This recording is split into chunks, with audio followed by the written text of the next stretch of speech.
I have to agree, young men do not have a lot of culturally relevant role models. Andrew Tate is not a good role model, and yet propped up by the political right, for example.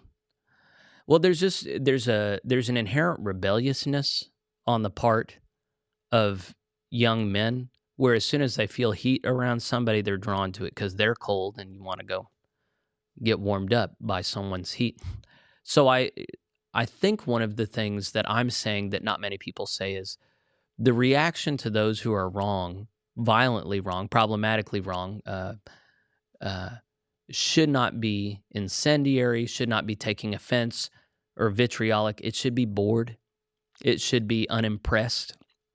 You know, if you've seen my reaction largely to the left that took over the UMC and has been abusive towards those of good conscience, I'm not yelling. I'm not calling names. I'm not getting up in arms about it.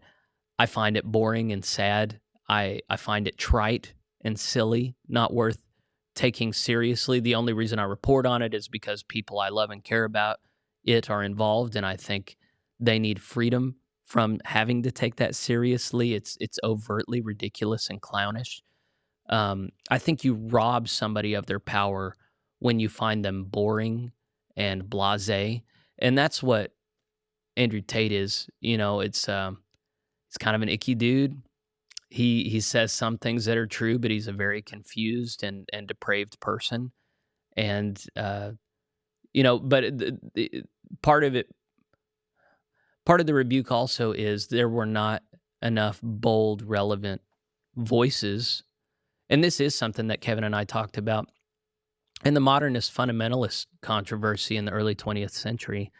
There were like no leading Methodist voices because Methodism has pretty much controlled for exceptional personalities by removing them or bullying them out, and all that's left is these kind of middle of the road squishy types. You know, we learned a certain way of talking that I've called corporate speak or CEO speak, where what you say sounds nice, but there's not much there.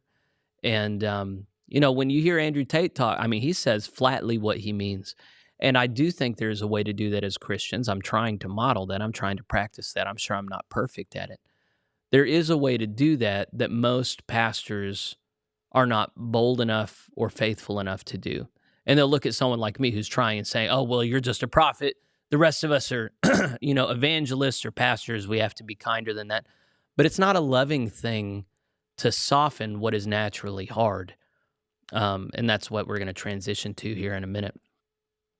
JP says, I made a video on Christian nationalism. The heart of it was, hey, Christian nationalist people, if you want your movement to do well, remove the dangerous people in your midst.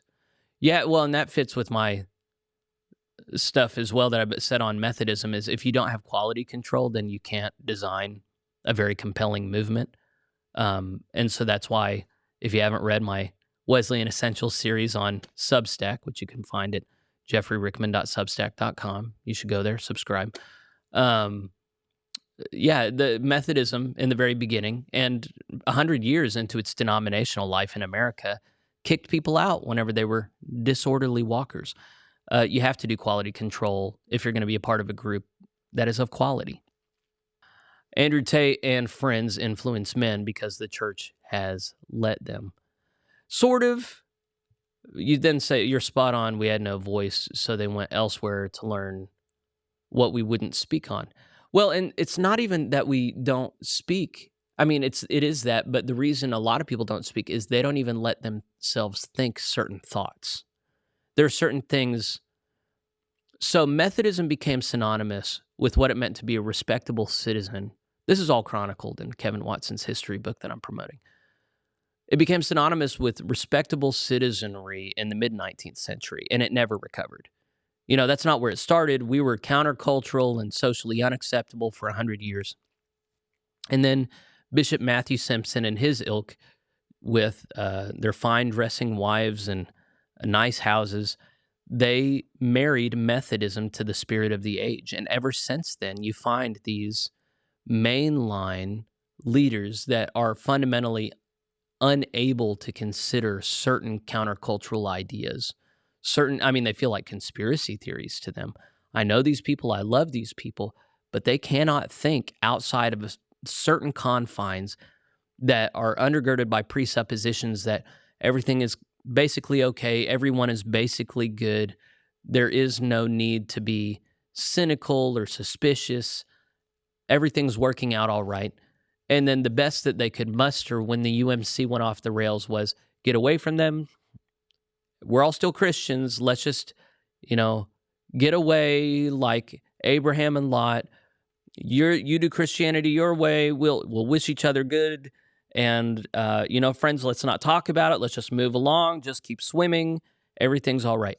That is generally the approach of leadership in the GMC as I've seen it.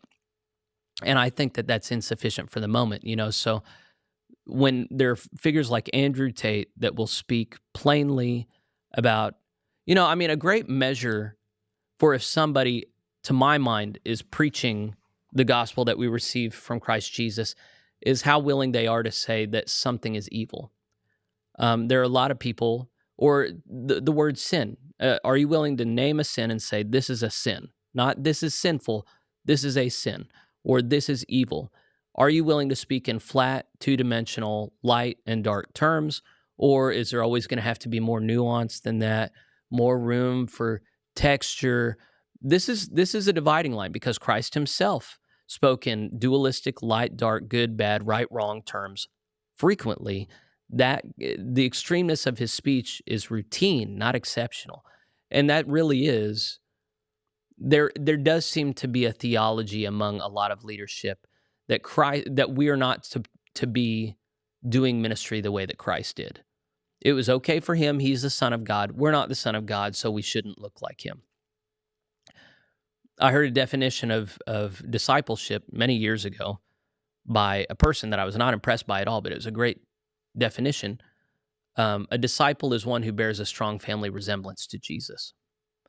And I think that's great. So to my mind, that means our pastors should sound like Jesus. They should say things that Jesus said applied in modern context.